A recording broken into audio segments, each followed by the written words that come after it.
Métro, boulot, gynéco. Le micro des gynécos, les podcasts de la GOF. Bonjour à toutes et à tous et bienvenue pour un nouvel épisode du micro des gynécos. Nous retrouvons aujourd'hui le professeur François Golfier, qui est praticien hospitalier au CHU de Lyon, chef du service de chirurgie gynécologique. Avec Océane, ils vont parler des maladies trophoblastiques gestationnelles. Si vous êtes confronté à une maladie trophoblastique, je vous invite à prendre contact avec l'ASMT, une association de patientes qui saura vous aiguiller et vous soutenir. Cet épisode a été enregistré en direct du congrès Infogyn dans le studio de la 19 Agency. Bonjour professeur Golfier, merci d'avoir accepté de participer à notre chaîne podcast pour la GOF. Alors déjà, est-ce que vous pouvez nous expliquer à nos éditeurs en termes de prévalence, ce que représentent les maladies trophoblastiques, les môles, mais aussi les tumeurs trophoblastiques?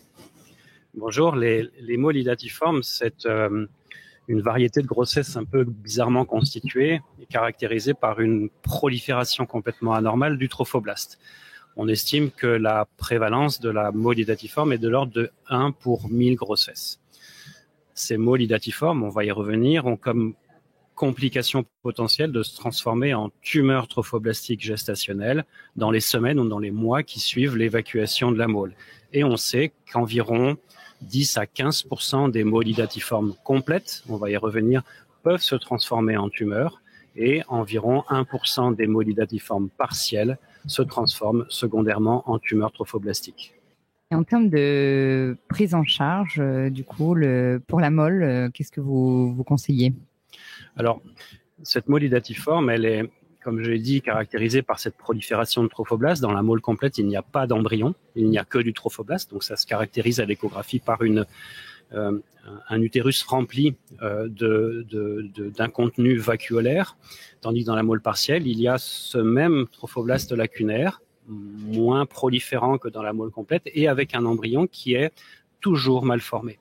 Et le principe général du traitement d'une môle est extrêmement simple. Il consiste à évacuer l'utérus. Et l'évacuation de l'utérus, chez toute femme en période d'activité génitale, se fait par une aspiration, de préférence sous contrôle échographique, pour essayer de minimiser le risque de rétention. On sait en effet que le risque de rétention après évacuation d'une môle est de l'ordre de 25%. Il serait tout à fait inacceptable de proposer à une patiente en âge de procréer qui a une môle idatiforme une hystérectomie. Ce n'est pas acceptable. Le centre de référence a permis, au fur et à mesure des années, de supprimer cette option thérapeutique chez des femmes jeunes. C'était une option qui existait alors? C'est une option qui existait. Actuellement, il reste possible chez une femme qui a fini qui a terminé son désir de grossesse, qui a par exemple 47 ans, une grossesse tout à fait imprévue qui se trouve être une môle, il est possible de lui proposer une hystérectomie puisque ça constitue une sorte d'évacuation utérine certaine. Mais il n'est pas acceptable qu'une femme de 25 ou 30 ans ou 35 ans ait une hystérectomie et actuellement on considère qu'il n'y a plus d'hystérectomie, fort heureusement. D'accord. Et concernant du coup les tumeurs, les tumeurs après les môles, comment vous les prenez en charge?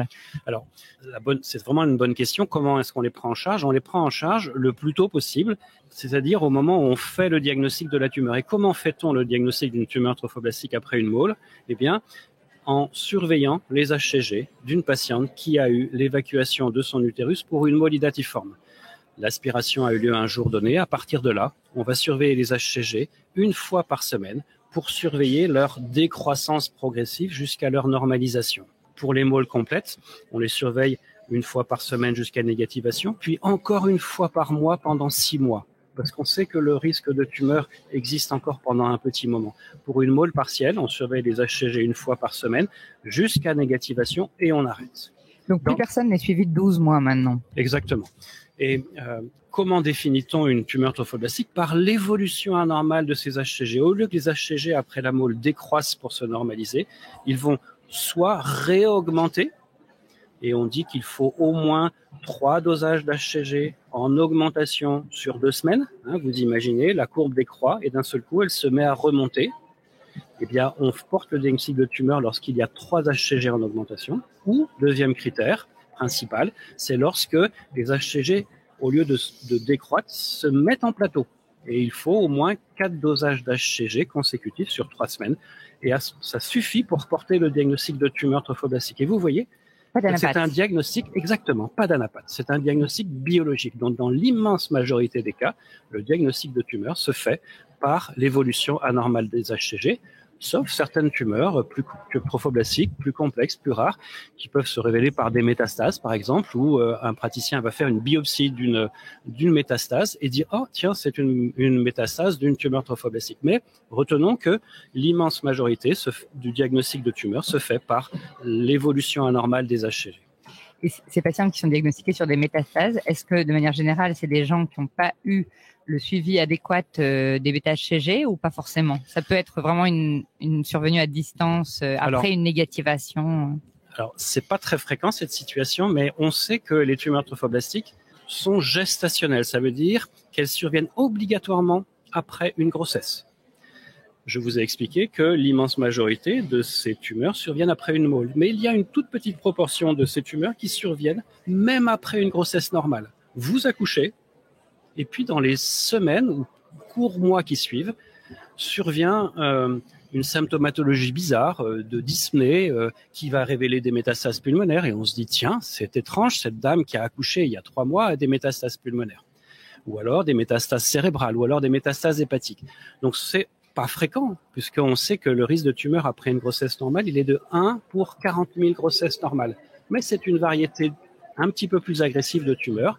Rappelez-vous, le terme tumeur trophoblastique gestationnelle, le mot gestationnel est important, signifie que ça survient après une grossesse, quelle qu'en soit sa nature, mole, complète ou partielle, fausse couche, IVG, accouchement normal.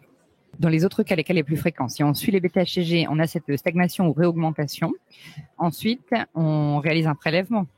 Non. Pas forcément, vraiment. On n'a pas besoin d'anatomopathologie, on n'a pas besoin de prélèvement. Lorsque le diagnostic est fait par l'évolution anormale des HCG, ce sont les critères de la FIGO qui ont été écrits en 2000 lors du congrès de Washington, eh bien, ça suffit pour porter le diagnostic et ça suffit pour instaurer une chimiothérapie. C'est quand même pas banal dans l'espèce humaine en médecine, d'accord ? Et que faut-il faire à ce stade-là lorsqu'on a porté le diagnostic de tumeur? Eh bien, il faut savoir que c'est un cancer s'il y a une extension en dehors de l'utérus. Et donc, lorsqu'on fait ce diagnostic de tumeur, il faut faire un bilan d'extension.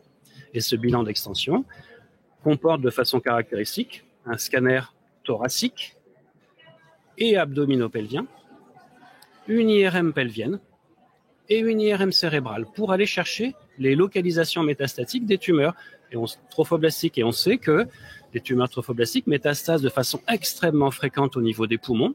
Ce n'est même pas un facteur pronostic péjoratif. Ça métastase également, et là c'est beaucoup plus ennuyeux au niveau du foie ou au niveau du cerveau. Et là on arrive à avoir des formes graves avec un risque de mortalité plus élevé. Donc ce bilan d'extension sert à évaluer la diffusion ou pas de la maladie. Et par contre, c'est jamais un TEP scan, par exemple. Très bonne question.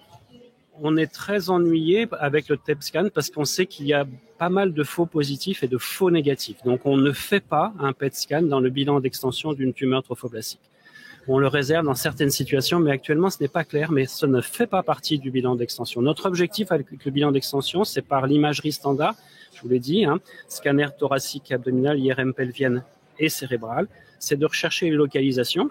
Alors, la tumeur trophoblastique, elle se développe à partir de l'utérus, donc c'est un peu comme le cancer de l'endomètre, ça va proliférer dans l'épaisseur du myomètre, ça c'est la localisation primitive, et puis ça peut diffuser particulièrement vers le vagin, on peut avoir une métastase vaginale ou vulvaire quand on examine les patientes, quand on prend le temps de les examiner, on peut voir un nodule violacé au niveau de la vulve, on se dit qu'est-ce que c'est que ça, surtout pas faire de biopsie parce que ça saigne beaucoup. Puis ensuite, ça peut métastaser, comme je vous l'ai dit, principalement au niveau des poumons, et ça, c'est extrêmement fréquent, et heureusement, plus rarement sur les autres organes que sont le cerveau et le foie. On voit un nodule violacé, j'ai du mal à me dire comment on pourrait savoir que celui-là, il ne faut pas le biopsier. Il faut avoir juste un petit peu de présence d'esprit, de se dire qu'on est dans un contexte post-gestation, oui. Et que, en général, si vous examinez une telle patiente, c'est parce qu'elle a eu une symptomatologie de métrorragie et peut-être qu'elle a eu un taux d'HCG qui a été retrouvé à 150 000 ou 200 000. Oui, et là, il faut se dire, il faut juste au moins avoir la conscience que les métastases vaginales ou vulvaires existent. parce que peu de gens finalement le savent. C'est rare comme pathologie, bien entendu. Voilà. Maintenant, si vous biopsiez, ça va saigner fort et peut-être que vous irez emboliser la patiente. C'est pas très adroit. Mais voilà, c'est pas non plus une catastrophe nationale. D'accord. Et en termes de chimiothérapie, c'est quoi les molécules de choix pour les tumeurs trophoblastiques? Alors, une fois qu'on a fait ce bilan d'extension, on va définir ce qu'on appelle le score FIGO. Et ce score FIGO va permettre de classer les patientes à bas risque d'échec d'une monochimiothérapie ou à haut risque d'échec d'une monochimiothérapie. Ce score, en fait, reprend les éléments du bilan d'extension, les sites métastatiques. Quand on a des métastases cérébrales et hépatiques, ça amène beaucoup de points au score. Lorsqu'on a une tumeur trophoblastique qui survient après un accouchement, ça apporte plus de points que quand ça survient après une mole. Et il y a un cut-off de 7. Si vous êtes à 7 ou plus, c'est une tumeur dite à haut risque d'échec de la monochimiothérapie. Et si vous avez un score à 6 ou moins, ça fait partie des tumeurs à bas risque. Comment traite-t-on les tumeurs à bas risque? De la façon la plus simple, avec une molécule que tout le monde connaît, c'est le méthotrexate. C'est celui qu'on utilise pour les grossesses extra-utérines. Ce méthotrexate est utilisé un petit peu différemment, de façon beaucoup plus intense, puisque en fait, on fait des cures de méthotrexate avec des injections à J1, J3, J5, J7. Dans l'intervalle, c'est-à-dire à J2, 4, 6, 8, on donne de l'acide folinique, qui est un petit peu l'antidote de méthotrexate pour éviter les effets secondaires. Et ces cures de méthotrexate sont répétées tous les 15 jours. Tous les 15 jours jusqu'à normalisation des HCG. Et quand les HCG sont normalisés, il faut faire encore 2 cures de consolidation. Donc, ce sont des patientes qui ont généralement 6, 8, 10 cures de méthotrexate. Et dans 80% des cas, ce méthotrexate va suffire à normaliser les HCG, c'est-à-dire à guérir la patiente. Et puis, il y a la deuxième catégorie, ce sont les tumeurs à haut risque, score FIGO à 7 ou plus. Et un score élevé signifie qu'il y a un haut risque d'échec du méthotrexate. Donc, on ne leur donne pas de méthotrexate. On leur donne une polychimiothérapie qui est historiquement et classiquement une polychimiothérapie complexe, EMACO, étoposide, méthotrexate, actinomycine D, cyclophosphamide et vincristine, Oncovin. Et pareil, ces cures d'EMACO sont répétées tous les 15 jours jusqu'à normalisation des HCG avec 2 cures de chimiothérapie complémentaires. Voilà le traitement de base. Il faut juste savoir qu'actuellement, on a quand même une dynamique pour essayer de nouvelles thérapeutiques, l'immunothérapie. Et typiquement, on a pu mener un essai de phase 1 sur l'utilisation d'un anti-PDL1, l'avelumab, qui est un essai multicentrique français qui a été géré par le Centre des maladies trophoblastiques, avec une efficacité tout à fait inattendue, et on est ravis de ça. Ça a été l'objet d'une publication dans le JCO quand même. Et puis, il y a également des tentatives de traitement avec le pembrolizumab, qui est un anti-PD1. Donc, à côté des chimiothérapies classiques, il y a un petit peu de l'innovation qui est en train d'arriver sur le traitement de ces tumeurs. Super. Et du coup, si on parle de la survie à 5 ans, en bas risque versus haut risque, ça donne à peu près quoi? Quand on a une tumeur à bas risque, le taux de survie, il est de 100%. Quasiment 100%. Le Centre des maladies trophoblastiques, il existe depuis 1999 à Lyon. J'ai souvenir d'une patiente qui est décédée d'une tumeur à bas risque, c'est d'une patiente qui n'avait pas suivi le protocole de traitement, qui l'avait interrompu, qui était partie, puis qui était revenue. Toutes les patientes qui ont une tumeur à bas risque guérissent de leur tumeur trophoblastique. Le taux de guérison des tumeurs à haut risque dépend un peu du score. On va dire globalement, c'est 80% de survie. D'accord. Et puis, il y a une catégorie de patientes, lorsque le score est très élevé, supérieur à 13, où là, la survie diminue avec... Première chose chez ces patientes à très haut risque, c'est ce qu'on appelle les patientes à très haut risque, le score FIGO est supérieur à 13, elles ont un risque de mortalité précoce qui est de l'ordre de 20%. 20% de mort dans les 4 semaines qui suivent le diagnostic de ces tumeurs à très haut risque. C'est énorme. Et le taux de survie à 5 ans de ces patientes avec des tumeurs à très haut risque est de l'ordre de 60%. Donc ce sont des formes heureusement rares, mais ce sont des formes qui nous préoccupent. Et du coup, pour la grossesse ultérieure, après une mole ou après une tumeur trophoblastique, vous préconisez quelle surveillance? La première chose, c'est qu'il faut dire à toutes ces femmes qui ont des maladies trophoblastiques qu'elles pourront très certainement mener une grossesse normale ultérieurement. après une môle idatiforme, on peut initier une grossesse après la fin de la période de surveillance des HCG. Rappelez-vous, môle complète, c'est une décroissance des HCG une fois par semaine, puis une fois par mois, 6 mois. Et lorsqu'on arrive à ces 6 mois de surveillance mensuelle, les patientes peuvent initier une grossesse.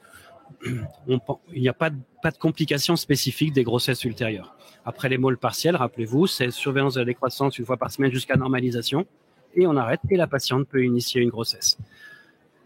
Donc, on voit bien que les grossesses se déroulent tout à fait normalement. C'est un peu traumatisant d'avoir une môle pour les patientes, mais il n'y a pas de problème spécifique pour les grossesses. Pour les tumeurs, de la même façon, le pronostic obstétrical reste excellent. On conseille aux patientes de ne pas initier une grossesse dans les 12 mois qui suivent la fin de la chimiothérapie. Et puis au-delà, elles peuvent initier une grossesse. Lorsqu'on a plus de 40 ans, l'hémaco peut induire une ménopause précoce, mais c'est pas très fréquent, c'est de l'ordre de 20%, quelque chose comme ça. Et lorsqu'on a moins de 40 ans, c'est probablement moins de 10-15% d'insuffisance ovarienne, et donc les patientes mènent des grossesses normales. Pourquoi ces 12 mois d'attente? Parce qu'on a observé qu'il y avait probablement un peu plus de fausses couches spontanées dans les 12 mois qui suivent la fin de la chimiothérapie. Mais après ça, elles peuvent mener une grossesse sans aucun problème. Et pendant la grossesse, bon, peut-être une attention particulière en échographie à l'aspect du placenta ou des choses comme ça, mais sinon, pas de surveillance particulière. Exact. On fait une échographie pour rassurer les patientes parce qu'elles se disent ça va forcément recommencer, sauf que ça se recommence pas. Les formes qui récidivent, ça existe, mais ce sont des formes très rares qui sont génétiques, qui sont dues à des mutations spécifiques. Le gène muté le plus caractéristique, c'est NLRP7, peu importe. Ce sont des formes génétiques avec récidive des môles, mais c'est exceptionnel. C'est-à-dire que quand on a fait une môle, le risque de récidive, il est extrêmement faible, il est inférieur à 1%. Et du coup, est-ce que vous suggérez d'envoyer systématiquement le placenta de la grossesse suivante en anatomopathologie? Très bonne question.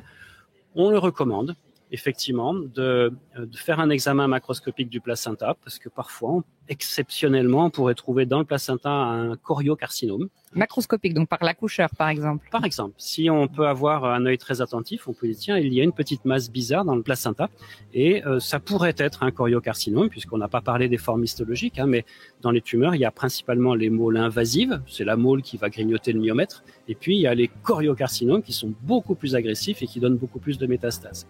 Et donc, on envoie le placenta de ces grossesses qui suivent une môle ou une tumeur en anatomopathologie avec l'idée que potentiellement on pourrait trouver une tumeur dans le placenta, et on demande aux patientes de faire un taux d'HCG 3 mois après leur accouchement. Très bien. Merci beaucoup, professeur, pour toutes ces informations. Merci à tous de nous avoir écoutés aujourd'hui.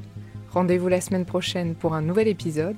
Vous retrouverez toutes les ressources et références de ce podcast dans la description, et surtout, n'hésitez pas à vous abonner à la chaîne, à lui accorder 5 étoiles, voire même à en parler autour de vous.